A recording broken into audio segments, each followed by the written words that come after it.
Wait, hey, that was the wrong show. We want the.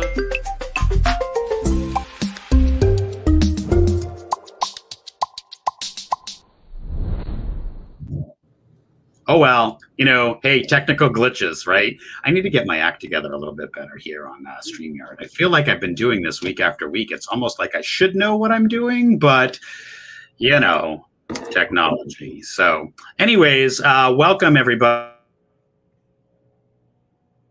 Let me make sure we're up and running and streaming in all the places. Yeah, I see us over here on the LinkedIn and the YouTubes and all of the things. So, hey, we're really excited to have Joe and Michelle, our good friends from Liongard, back.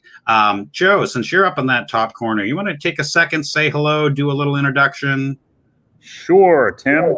Joe Alapat here. I am the co-founder and chief product officer at Liongard, and I am excited to chat with everybody about all the complexities of compliance and how we're going to make it a bit easier, but also talk about the problem and the challenge that end customers are facing while the cyber risk environment continues to get a little bit crazier.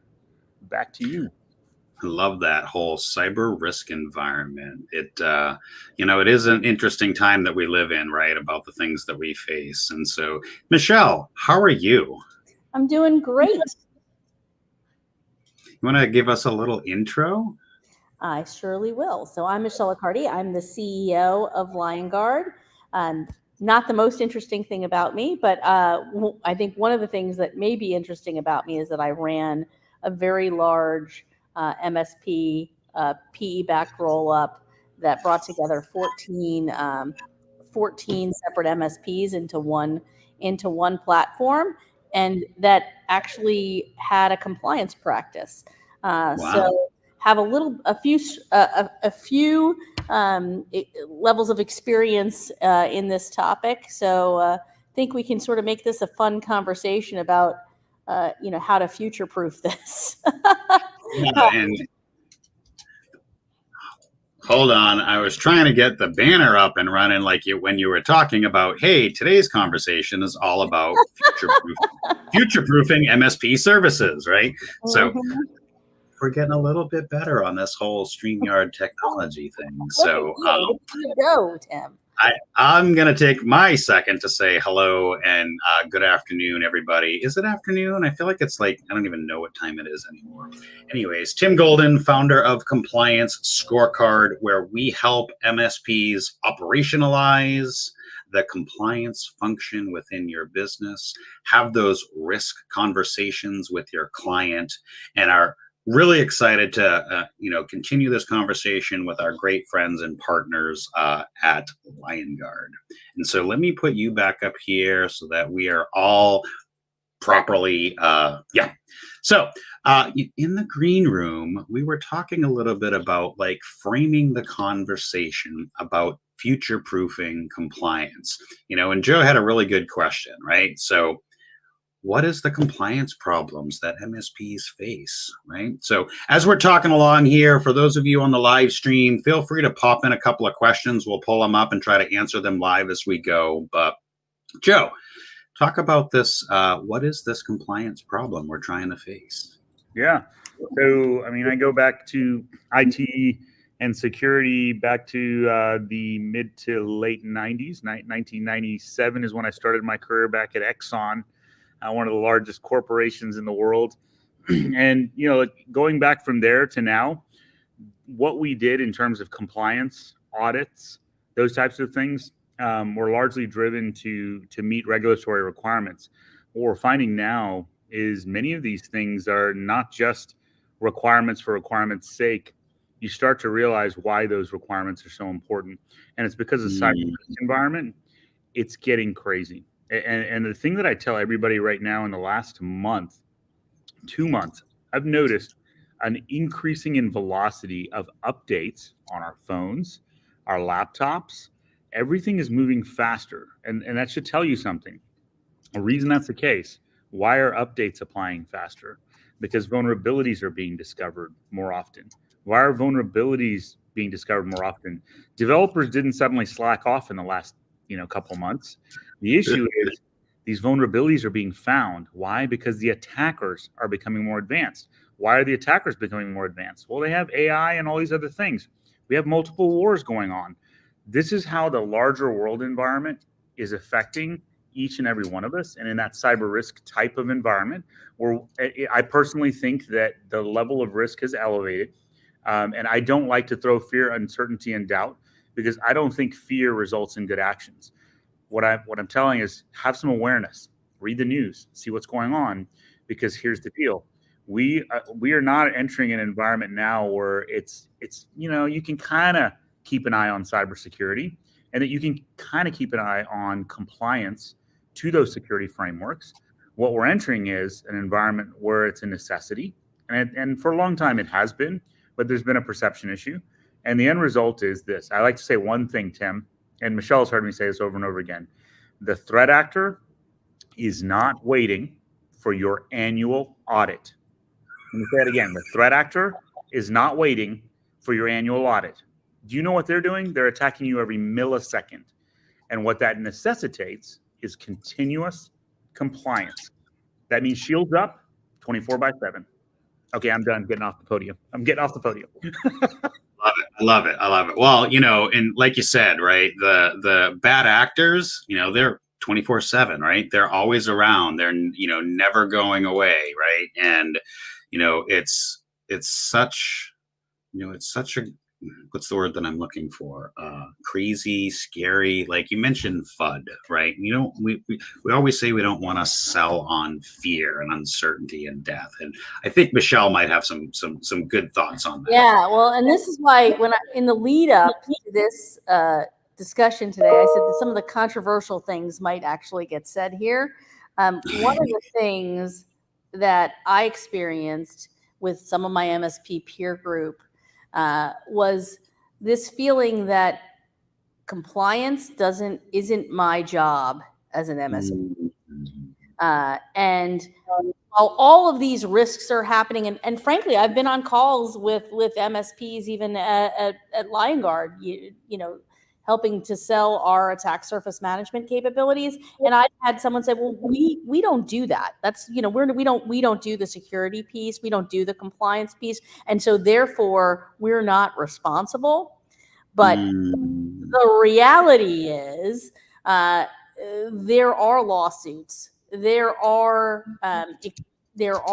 times that if you have not put in place the right compliancy frameworks for your business, that essentially either your cyber insurance isn't going to pay if you get breached as a MSP, or your customers isn't going to pay, and that's just as bad a position, because are you not going to help the customer? And then thirdly, what are the legal ramifications downstream?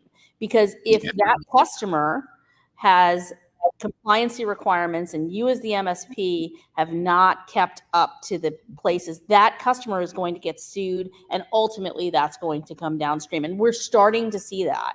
I went to dinner with a friend over the weekend, and I wrote a post about it actually, but he had $70,000 taken out of his banking account by a Russian hacker group. And that bank that he's doing business with is actually getting sued by a class action lawsuit. Now, I don't know who their MSP is, but I would be more than willing to bet that MSP is going to have a problem. So this is starting to trickle down, and ultimately MSPs have got to get educated about compliance and how they build compliance into their practice and how they actually can monetize it. Because I think there's a large upside to this too. With all the rate of change and risk that is happening there, no one actually really knows, unless they're an expert like you, Tim, into compliance, necessarily what do they have to do. But this is an opportunity to get educated, take the knowledge of folks like us and the tools that we provide to actually create a market opportunity for yourself. That's, I think, the really big piece of this. And it's not a fear, it's not about selling on fear, uncertainty, and doubt. There is no uncertainty in my mind. Breaches and compliance challenges are going to happen. So you better get in front of them and start to learn how to monetize them. Exactly. So you mentioned, and quick to the draw here, right? You mentioned your business friend that had $70,000 taken out. Like, I wonder if they had like a wire fraud policy in place for checks and balances and last week it was Joe queuing me up and we didn't even plan it. And this week now it's Michelle, right?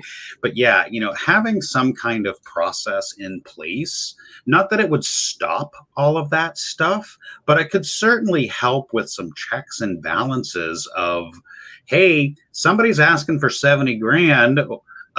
Yeah, I should probably call and verify and have a process and have a wire fraud policy that could help alleviate that. But yeah, the fear thing, it's there. The uncertainty, Michelle, the point that you made there, I really like that because, the connotation around that is we don't know, we're uncertain, but the reality is compliance is here. We've been preaching this now for a couple of years. It's here. It's not going away. FTC safeguards, HIPAA just made some changes and NIST just made some changes. In fact, let's just not even talk about security. Let's talk about privacy, right? 48 states now have privacy laws. Kentucky just rolled a new one last week.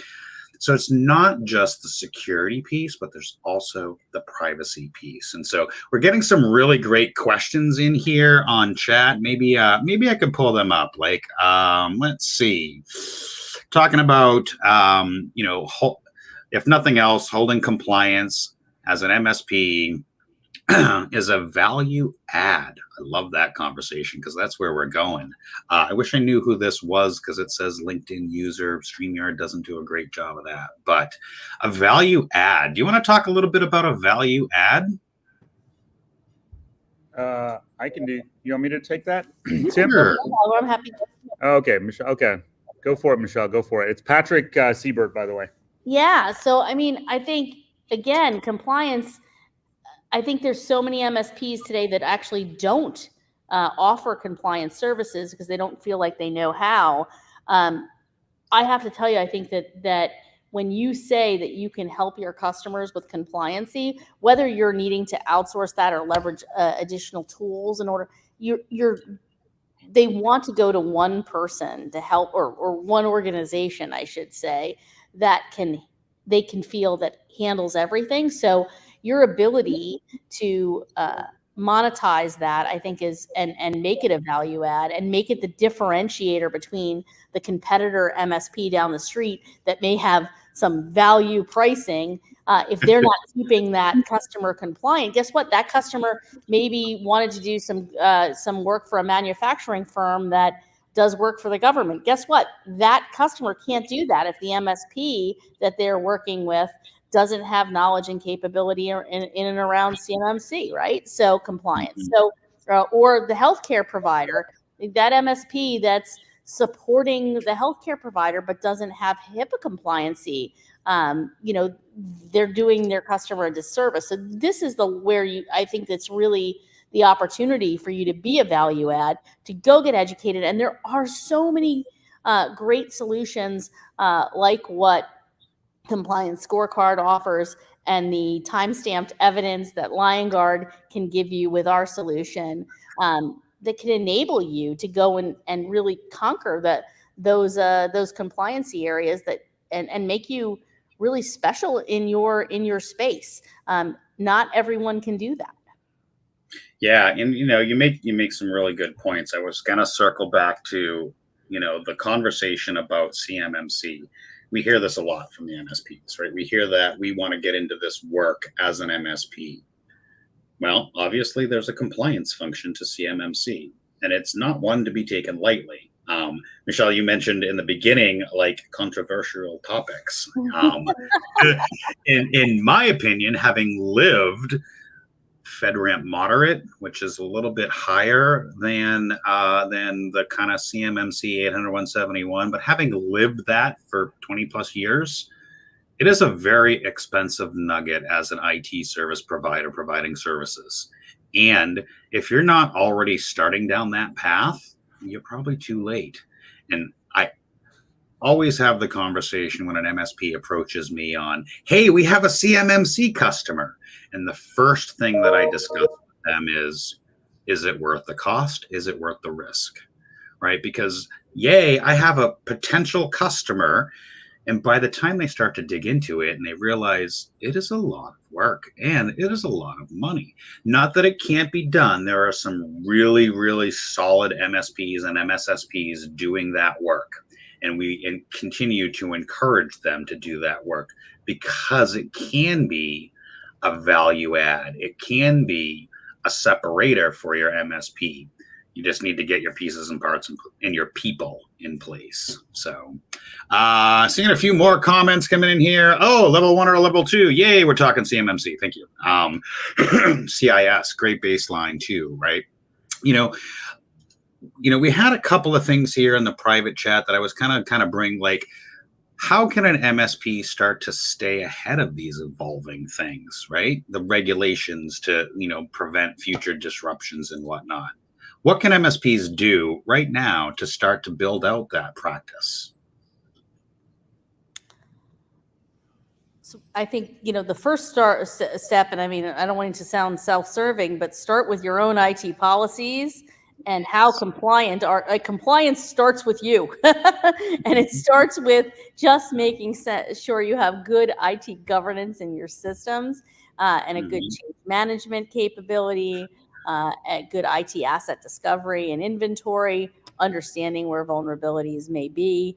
I think that's the starting point. Ultimately, we see using and Bill K, I saw you just put there, like using a framework like CIS.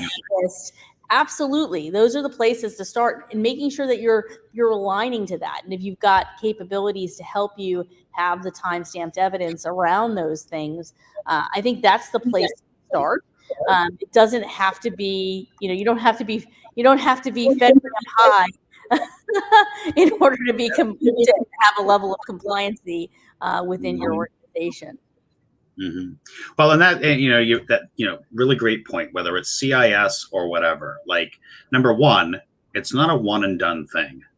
Joe mentioned that in the beginning, continuous compliance. It's not a checkbox exercise. It is something that we're going to end up ongoing day after day, year after year, century after century, right? Like, just like vulnerabilities, it's never a one and done. Just like change management, it's never a one and done, right? And, how do we as an MSP kind of do this work at scale, right? Because that's really the crux of what we're trying to get at here. And, not continuing to pitch products, but, start with, where is your stuff? Identify the areas of, is it Azure? Is it AWS? Identify the configurations. What are your devices, right? Use the things that Liongard can certainly help discover that piece, right? CIS 1.1, find and manage stuff, right? So Joe, you want to talk a little bit about how, Liongard can find and manage stuff? Yeah, I think there's 2 points that are really interesting about what you both said. One was, you really referenced, Tim, thought process I like to talk about a lot: situational awareness, right? So you can't manage or secure what you don't know, right? You just can't. So this is why CIS 1.1 is all about asset inventory, of all things, the most fundamental thing. And I don't know, for those that are on the chat, I'd love for you to share if you've ever put together a spreadsheet with an asset inventory manually. This is something we did back in the 80s and 90s, and it's something that, still today some people do. And the reality is it's so fundamental to everything you do in IT and security, is that you have to first know what you're managing. The other is that, Michelle, you talked about eating your own dog food, right? And this is, you can't do this whole cobbler's kids thing where every MSP didn't take care of themselves first. But the best way for you to deliver value is to first take care of yourself. It's the airplane analogy. First, give yourself oxygen. Then you can take care of your loved ones, right? It's the same thing. You have to give yourself oxygen. And when I go back to 2000 and I think it was 10, 2009, 2010, when we deployed Microsoft 365 or Office 365 first at our MSP, we then knew how to sell Office 365. When we were trying to sell it before we had adopted it, we didn't do a good job. So eat your own dog food. That means the first homework I want you all to do is look at your cyber insurance policy. And if you don't have one, you might want to consider getting one in place and understand what that policy says. Because what it says is really interesting. And you might not have delved into every one of those details, but most people don't realize that cyber insurance is actually a set of requirements you're going to need to follow. Otherwise, that policy isn't worth the paper it's on. And so when we think about what Liongard does, what we did with the cyber risk dashboard is that we saw that one of the most universal compliance mandates that every MSP and every customer has to do with cyber insurance. And that is that the risk environment's higher and your largest customer is going to demand that you carry a certain policy of cyber insurance. And what that's caused is a domino effect throughout the industry where everybody is requiring cyber insurance across the board. This is an opportunity for MSPs to navigate that situation. Why? Because this is where the revenue opportunity exists. If you're an MSP servicing an end customer and you're enabling them to do business with their largest customer, how important do you think you are to them? Extremely. Yeah, I love the enablement conversation, right? Because as we continue to flesh out the scalability of this, right? Who was it? Was it Ben or Patrick? Yeah, Excel is evil, right? I get it. I lived it until I realized, unfortunately, it was a necessity. But with a programming background, if it's in Excel, it goes in a database and I build a web front end. It's just how I operate. And so that is literally what we started doing back in 2006, was pulling those NIST 853 or FedRAMP controls that were, spreadsheet hell into a web interface, into something that I could manage easily, that our staff could manage easily, right? And, as we talk about doing this work at scale, Word docs and Excel, you're probably not going to be able to do that at scale.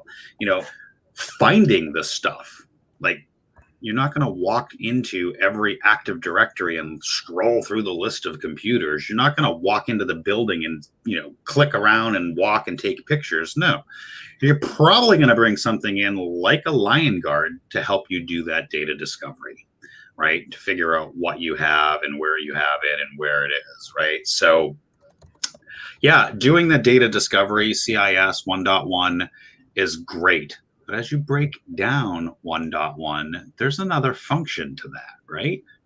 And that function is what, Joe? I don't know. Quiz time. What is it? It's the govern function, right? You said the govern function. Well, that's your favorite word. And you know what? We asked you about what does govern mean last time. So it's and I broke it down, right? I didn't say you stumped me, but you kind of stumped me. All right, I'm going to pull me up. I asked you to define governance, right, in easy to understand terms, because Michelle, at the last session, I joked we had a partner tell Vincent, who's my co-founder, he said, "You know what, Vincent, you people at Liongard need to stop using these 3-syllable and 4-syllable words because my customers don't understand these words." And, it's funny. Michelle tells me sometimes, I'm like, "Joe, sometimes you're not approachable because you're using all this stuff." He's so smart. So we, but I use SAT words unnecessarily. That's what happens. And I need to talk like a normal human being. And it's a good lesson, right? But that's the challenge. When you're an IT or security professional, we forget. We say things like MFA. And the customer does not understand that. You have to say multi-factor authentication slowly. And guess what you have to do? You have to define it for them. You have to share, like, "Hey, do you know what that is? Let me show you. Remember when you get the alert?" And then they follow along. Otherwise, what happens? Their eyes glaze over. They're not listening to you anymore. But then you have to tell them the story. You have to say, "You know why multi-factor authentication, that aggravating text message or going into that other application, why is that important? because let me tell you about the customer down the street that didn't have multi-factor authentication on, and a crypto miner came in and ran an Azure bill up. Oh, I don't know, $300,000. And by the way, Microsoft didn't let that customer off the hook, and their cyber insurance didn't pay because they weren't in compliance to the attestation controls that they signed, and they probably didn't think anything of it. So you have to tell the story. Why does compliance matter? Those are the stories. And if you want to really future-proof your MSP services, tell these stories.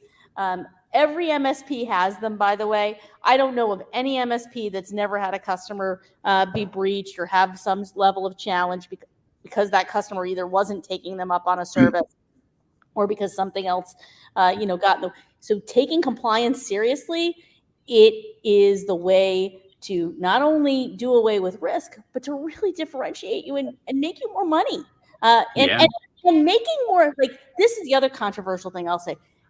Ultimately, I find many MSPs are afraid to raise price or ask for money. We're not for profits. Your profits, the whole idea is to be profitable, You're allowed to be profitable. You're allowed. I have 6 children. When I ran an MSP, I needed that MSP to be successful. I had a kid in pharmacy school. I had 2 kids in daycare that cost almost as much as pharmacy school. So, Michelle, you bring that up, and look, I have horror stories from running my MSP. And look, one of them is drawing from your savings account, which me and the original business partner did this several times, taking that money out of your savings account, putting it into the business's account, praying to God that your customer is going to send the check, because you don't have anything left. It's zero in your bank account. That is scary, but that's what you do to get payroll. And I would never tell anyone to live through that. Why? Because it's what Michelle just said. Please focus on your resilience, your profitability, because your customer doesn't want you to go out of business. They want you to be successful. So don't have guilt over running a successful business. And helping them run a successful business. That's it. That's what they want. We're not talking about corporate greed here. We're talking about helping your customers and you stay financially healthy. And compliance is a great way to do that. It's a place to start. I don't know how any business can start without the fundamentals and foundations of knowing what users' IT assets, infrastructure they have in place, and what risks might be there. To me, that's fundamental in any business, to understand that and then take it to the next level of, okay, I have these problems. Where am I going to, what are the things I can do to make this better? And then if you have to raise prices or do things to ensure that, explain it and give the stories as to why. Michelle, stories are there. Do you see the this is Patrick. He took your quote, which I think was just golden, and added something to it. Profit isn't a 4-letter word, but risk is. That is phenomenal, Patrick. Awesome add-on, Patrick. That's a Michelle. I love that. We got to put that on. That's awesome. All right, that's my next T-shirt design, right? Profit's not a 4-letter word, but risk is. I love that. That is good. That's so true. You know what? I think, Tim, like, at one point I do want to make, and I think it's really important, because I think the essence of this conversation, it comes down to this. Honestly, as much as we want to pontificate about security and governance and say all those multiple syllable words, your customer's going to fall asleep, and it's difficult, because here's why. They want to know what matters for their business, and they do want to sleep at night, but what gets them excited is revenue, right? And you got to understand, how do you align with your end customer making money for their how do you drive their profitable growth? Do you know how you do it? That enablement topic, I'm going to go back to it. When you help your end customer succeed in doing their business and not hinder it, but rather enable it. Let's talk about CMMC. Why is that so important? Because when you have an end customer servicing the defense industrial base, Do you know what happens to their contract if they don't meet those requirements? Just rip it up. They can't do business. So focus on that. Don't focus on the esoterics of security. Focus on delivering an outcome for them to do business with their end customer, make them more competitive. Why? Because there's a lot of people who aren't going to be ready with CMMC. Enable your customer to be ready. Enable your customer to be enabled on HIPAA. Enable your customer to be enabled on whatever framework drives the outcomes with their end customers. So that's what I would say. Enablement. And we talk a lot about yourself too. I mean, that's the other thing. As an MSP, what about your compliance? Your compliance. I mean, every MSP I know takes a credit card. Probably need to have some PCI compliance going on in your organization. What are you doing? How are you thinking about this? And so if you don't want to start with your customers, start with yourself. It's going to make your business better. But Michelle, that costs me time and money of my staff. Yeah. But that's also educate your staff and educate you so then you can start moving into those levels of services for your customers. The time invested up front, I years ago, back in 2011, I wrote a book called Agile Marketing, and it was all about applying agile methodology to marketing, which I know feels like it doesn't have anything to do with this conversation, but it does. One of the concepts in agile is that you have to have a sprint zero. You have to have the time when you are really sort of preparing. MSPs are making mistakes today and not running their businesses with enough agility by not giving them, I'll call themselves the sprint zero, to get their houses in order. And if you get your house in order, everything will make your ability to drive additional revenue for yourself and to have less risk for yourself will be there. So I love you saying agile compliance, because I think it is. I mean, compliance is a journey. It's not something that's ever going to really end. You're always going to have to be, but that's also the beauty of it. It's because it's going to continually be able to pay you as well. Exactly. And we do hear like, how do I bake this into a monthly service offering for our customer, right? How do we make money at this? How do we do this work? And I love, Michelle, the fact that you talk about, well, drink your own champagne, eat your own dog food, what any of those acronyms or things you want to talk about, right? And this is what we do during our peer group sessions, right? So starting in May, we're going to have a 5-week session on CIS, get your house in order. And we're going to walk MSPs through, literally in our peer group, control by control. We're going to talk about, what does the darn control mean? How do I do that work in my own MSP? And then how do I bring this to my customer, right? We do these sort of summertime get our house in order workshops during our peer group here, Compliance Scorecard. And that's really what it boils down to, right? Start on yourself. That way, listen, compliance is scary. We're afraid of the word. Risk is scary. We're afraid of the word. But if you do this work on yourself, A, you hold yourself accountable. B, you make yourself better. And C, you don't have to worry about, quote unquote, screwing up in front of the customer, right? You can do this work internally. You can learn the best practices. And then once you've done it once for yourself, oh my gosh, the scale that you get out of that, wash, rinse, repeat by every customer. Once you have the person in the spot, the process in place, and then tools like Liongard and Compliance Scorecard to pull it all together, you can do that work at scale. And you can do it internally, gain all the efficiencies to then wash, rinse, repeat over and over and over. Because, the better you get on one, you're going to be agile on the second. You're going to be agile on the third. But as Michelle said, you got to start at sprint zero. You got to start someplace. Pick CIS and hit the ground running. I think the theme around sprints, it ties to something that we talk about at Liongard a lot, which is celebrate visible progress. And this is really important for anyone, whether you're an MSP, whether you're reporting to a CIO or a CISO. what you are doing is you're playing a long game. And unfortunately, that progress can sometimes take 6 months. It can take a long time. But here's the deal. Take everyone on the journey. Show them what's happening along the way. And when you do that, what happens is people have an appreciation for how difficult it is. And you're also showing and celebrating visible progress. And what's great about that is it shows the difficulty of the work to someone else. It also shows them that work is getting done, because you know what happens at home? You know what I do? Look, we all know this, right? But without realizing it, I came to this light bulb moment.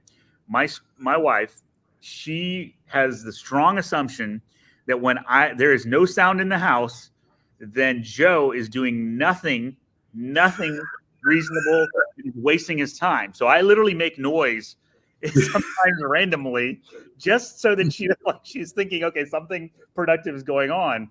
And look, it's a human condition. When you don't hear anything about what's going on, what is the assumption? Nothing is happening. As an MSP, it is your responsibility to show the customer that there is stuff going on. Because you know what happens when everything runs like a fridge and you've done your finest work? What does the customer say? Why am I paying you all this money anyway? This I don't get it. You're not running around like a chicken anymore. I don't see you struggling. That's the problem, folks. So you have to show the progress. And that's why I'm going to close with one point here with our dashboards in Liongard. One of the things I've heard people say is, hey, I need to hide that because it's red. I only want to show green to my customer. And I'm coaching them now. And I have to tell them, guys, no, you don't. You want to show a little bit of red. Why? Because you make it look too easy. Guess what? They don't need you anymore. You have to show them how challenging it is. It can go to green, and sometimes things go red. That's reality. Your customers should know about that, and they should know it's hard work. And then the next time you bring it back to green, guess what? It's like a nice story. You don't want it to go. You may not actually be charging them to do the work to turn something from red to green. So this is an opportunity. To me, it's like, hey, there's not an EDR rolled out on these other, 50 users or 10 users. Hey, guess what? You guys didn't sign the invoice for me to go put that on, we didn't update this because the warranty stuff hasn't been signed yet by you. Customers need the impetus. They do. I've been in these meetings with customers. It was a huge frustration point for me as an MSP was when there was work that I knew that the customer needed to take on, but wasn't willing to do for whatever reason. Maybe it's a customer who has a medical facility and they don't want to shut down because and they don't. They're telling you, oh, I'm not worried about my firewall not being patched. Well, guess what? They're the ones who are going to get hacked. And you know who they're going to hold responsible? Me. That's the kind of stuff that kept me up at night. Don't let it keep you up at night. Use the tools to show them. These kinds of reports from and look, our tools like Liongard and Compliance Score, in my opinion, are extremely value priced to be able to enable you to have that conversation in yellow, red, and green. So little anecdote. I tend to not use pen and paper very often. Everything is electronic and in my brain. I don't. Anyways, but when I do write, it's always a red pen. And the reason behind that is because, as a child, I struggled with, reading and writing sometimes, dyslexia, the things. And the teacher would always red pen my papers. And so the psychology behind that for me is like the red pen means I got to go fix it. I got to go do better. I need to improve so that I can maybe get to a green pen. And so when I write with, Joe, the whole red thing, like I live in the red because number one, I know what I need to fix. I know the urgency of what I need to fix. I can have the conversation with my customer of what they need to deal with, and we can progress them over time, and they can watch that story over time to be like, oh my gosh, you have 100 reds, and today you have 7, because we've taken an agile compliance approach for ongoing continuous compliance or compliance as a service. So I can't keep up with the chat over there. So if you see something that I should be pulling up, I'm trying to monitor 17 different screens. But Tim, you're not governing the chat well enough. Sorry, so I had to use your favorite word. Sorry. Do you want me to go back to that? Because I know you called me out on that last week. Go for it. I kind of wanted to go back to that a wee bit, right? So let me pull this up over here. We'll put us over here. No, like maybe like this or maybe like this. All right. So Joe threw me under the bus last week with, the 7-syllable govern word or governance word. And I was like, I wasn't ready to talk about it, but I did have this in mind, right? I'm a little weird sometimes. I like to figure out the etymology of words, the history of words. And every once in a while on a Saturday morning, I dig through stuff. And when Joe threw the governance one at me and I started to dig through it, like the word govern coming from, that Greek word that I can't pronounce and going all the way through to essentially to be able to steer or pilot.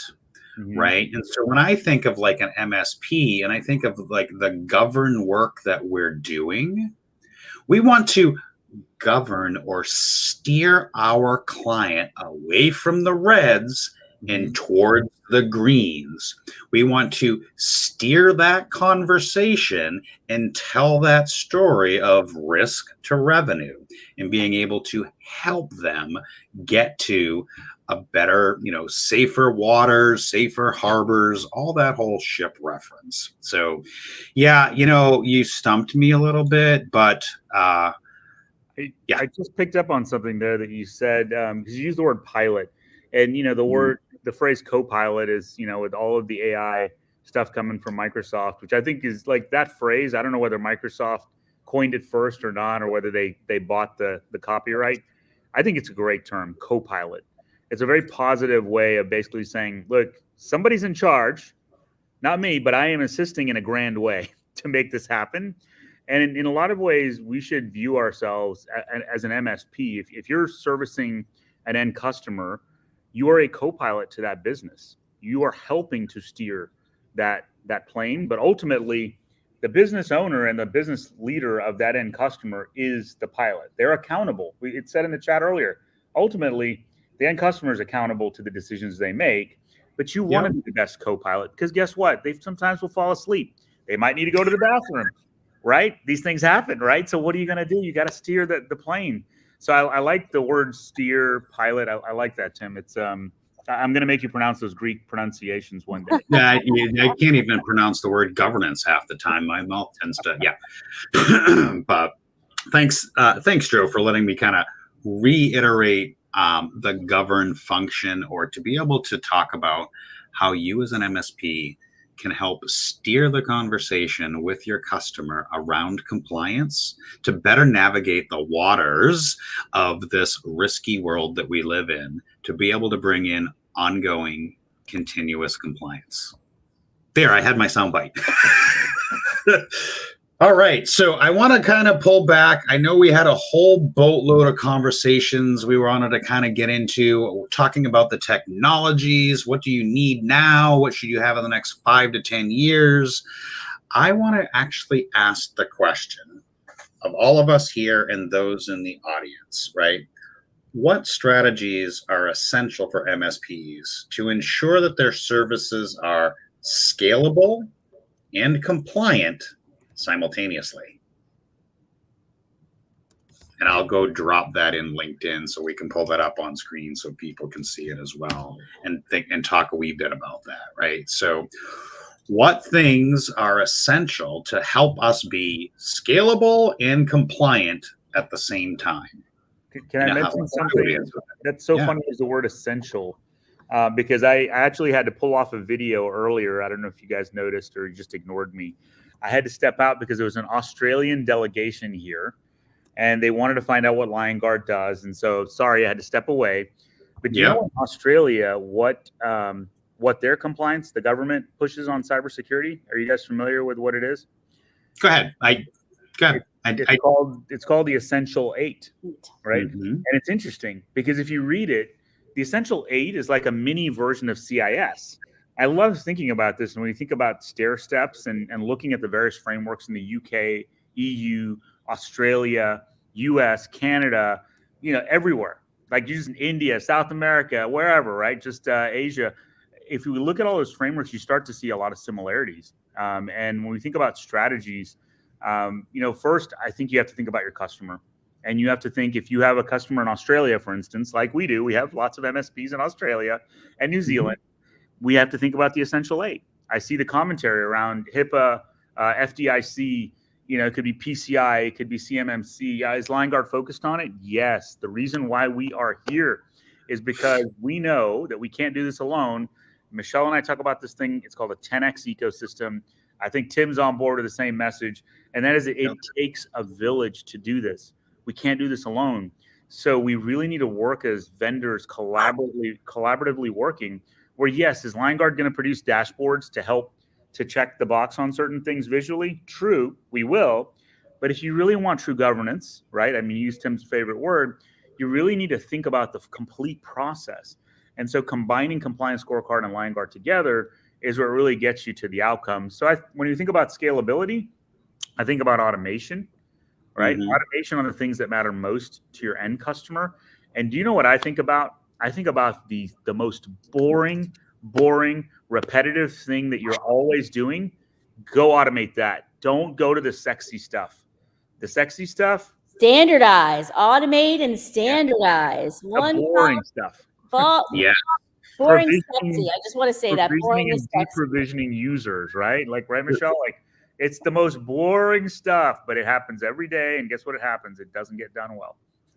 Well, and our good friends over at Roost and Pia and Tynes, there's a bunch of these things popping up for that whole robotic process automation, RPA. You're able to, like, me, I'm a process person. I'm a documentation person. If I have to do it more than twice, I'm scripting it. Mm-hmm. Right. And so, similar mindset for an MSP is like being able to take something that you do, standardize it, and in our case, documentation, and then being able to write the thing once, standardize on how you do it, and deploy it many to all your MSP customers.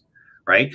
Build out a procedure, build out a configuration management piece, build out a change management piece inside Liongard, tie it together with Compliance Scorecard. I know we keep plugging ourselves, but this is why we're here, is to be able to have a baseline. That word popped up several times in the comments. Standardize on that baseline, and you're going to gain all that efficiency. You're going to gain all that repeatable stuff, which ultimately makes you more money as an MSP. Because today I charge $100 for a thing that gives me 75 hours to do, but then I automate a piece of it. And now that 75 hours goes to 3 hours, and I'm still charging $100 for it. You've gained the efficiency, and you've gained the ultimate profitability out of that. So my goodness, we're running up onto the last 10 minutes here. I want to kind of pop in and make sure we haven't missed any comments, because they're blowing up over there. For those of you that are still here, still listening, we love the fact that you're here. Keep popping these questions in, and I'm going to try to pull a couple of these up here. Like, oh, wait a minute, someone read my mind. Baselines and scripts.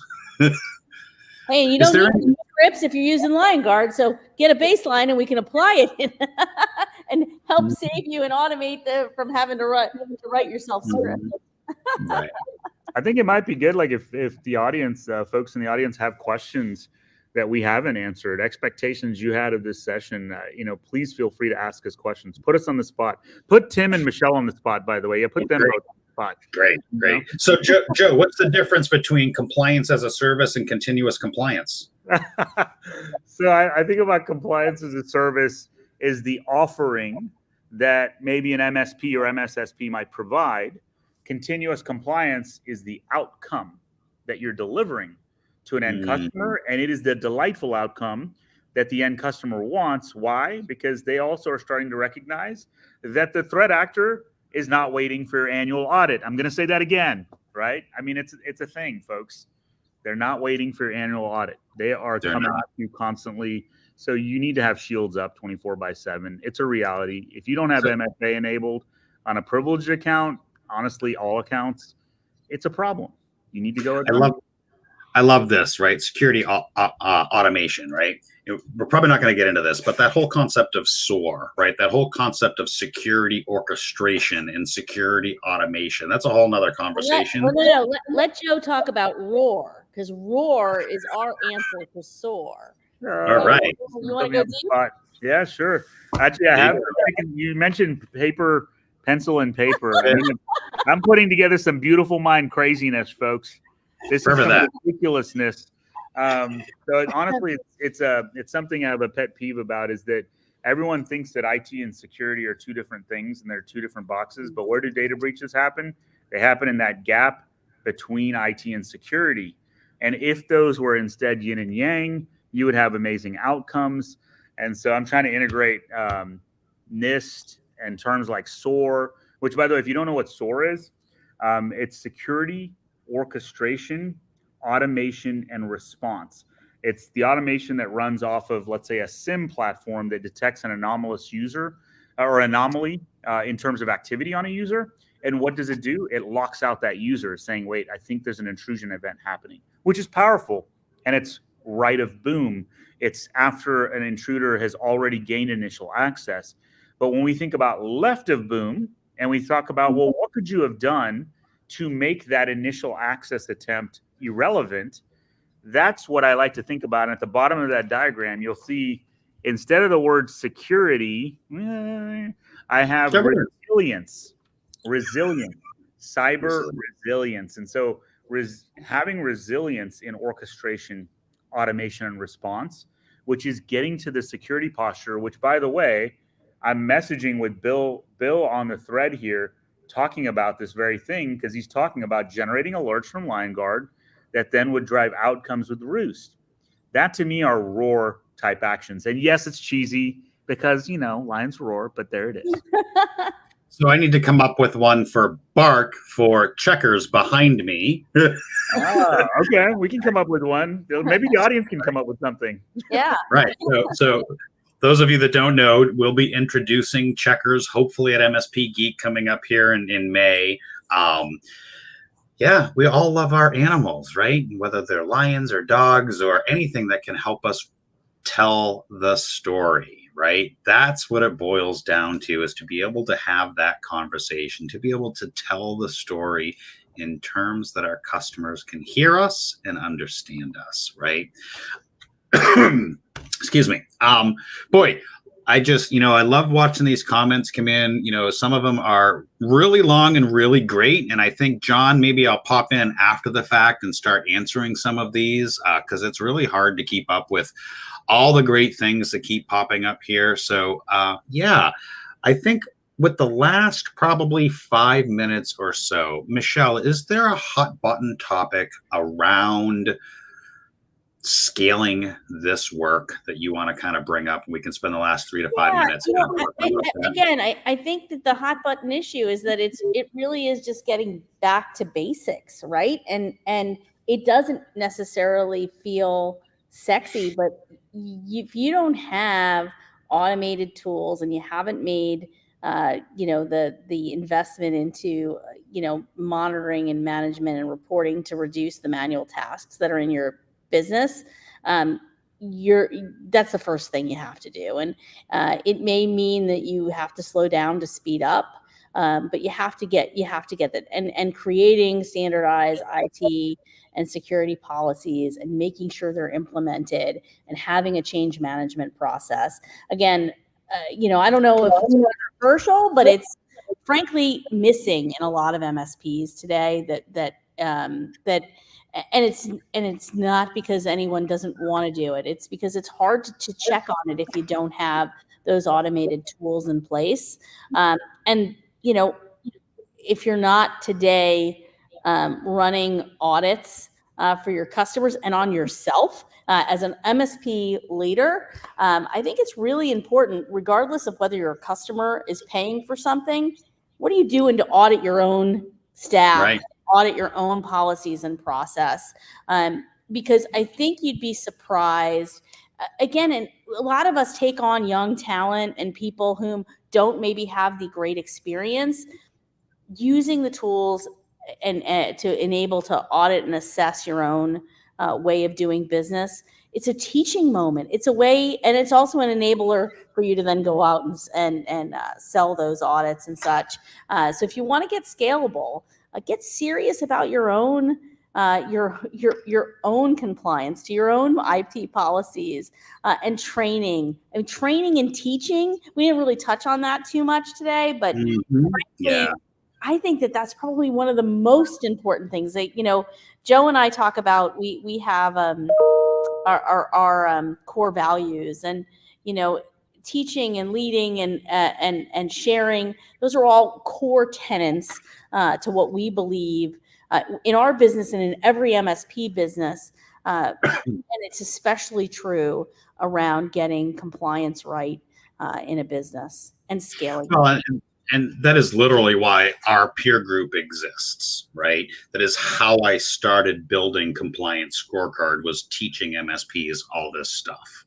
And, in a perfect world, once we build out our staff and, operationalize everything we're doing here, I get to step back and run teaching opportunities for MSPs, hopefully every day of the week, because my life goal is to teach you, the next generation of MSPs, to do the work I don't want to do anymore. I want to share that knowledge, right? And that, compliance isn't going anywhere. Risk is definitely not going anywhere. Being able to have that conversation with your customer is really hard.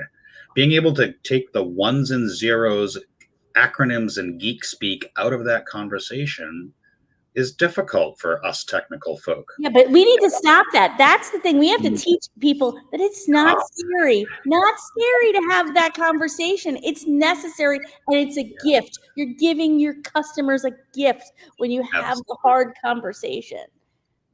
All right, Joe, what are you pulling up over here, Joe? Oh, did you just go to our GPT, or did you pull up something else? Claude.ai, which, if you haven't heard of it, it's another generative AI platform. It's by Anthropic. It's the chief competitor against GPT. And there's your bark right there. I just asked the question, provide example for an acronym. Oh, wait. Hold on. I'm loving our audience here, because we'll pull up your bark and their bark, because we have, I don't know, block. Let's see. Is this Bill? Block attacks regular. And we have, bark over here, because dogs can't spell, right? Compliance, right? So this is great. So I guess I need to come up with our own version of some kind of compliance related acronym that checkers can speak about. So, all right, we got 2 minutes left. Rapid fire, one key takeaway. And Michelle, you're in my top corner. You go first. Key takeaway: don't be afraid to go out and learn more about compliance, create compliance practices in your own business, and be able to offer those services to your customer. It's going to differentiate you. Make compliance profitable for you. Awesome. And then Joe, why don't you go, because you're next, and I have your ticker at the bottom too. Awesome. So I posted a link off on the side as well for those that want to reach out to Liongard. It looks like we have some partners who are leveraging Liongard. And what I would tell you is, look, the most important thing is you have to teach. You have to be an amazing teacher to your end customer to ultimately earn the title of trusted advisor. And when you are teaching them and when they're understanding the value of what you're providing, which in this case, let's say it's compliance, and how it impacts their business, that's when you're winning, because you're creating alignment and you are becoming their co-pilot. I'm going to use a phrase we use today, or you're helping them steer their business better. So come talk to us at Liongard. We can talk to you about how we drive outcomes with Compliance Scorecard, and Tim and the team there as well, and drive automation to make you grow profitably. Tim? Awesome. And I guess I'll give you my key takeaway. So we love working together with like-minded organizations like Liongard, so that we together can roar our community and be able to build out some of these things to help your MSP become more efficient, more profitable, and ultimately to be able to protect your end customer by giving them a compliance, ongoing, agile environment. You want to learn more about how this integration works, book a demo with myself or with Joe and their team over there. We'd love to be able to show you how this works, how you can do this work at scale and have scalable compliance. Thank you, everybody. Any final words, Joe or Michelle? It's a journey, right? Not a and that means it's a marathon. It's not a sprint. So pace yourself, one step at a time. Michelle? Hit that book a demo if you want to learn more and spend more time with us. There's the CEO right there. Book a demo. Wait, I'm supposed to say that too. Book a demo. Wait, no, wait, I have that right here. Book a demo.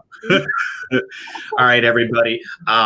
Since I messed up the intro at the beginning, I'm going to give it the outro as we leave. Thanks, everybody. Have a good rest of your week. We'll see you back here. Do the like and the subscribe to both Liongard and all of us. And thank you.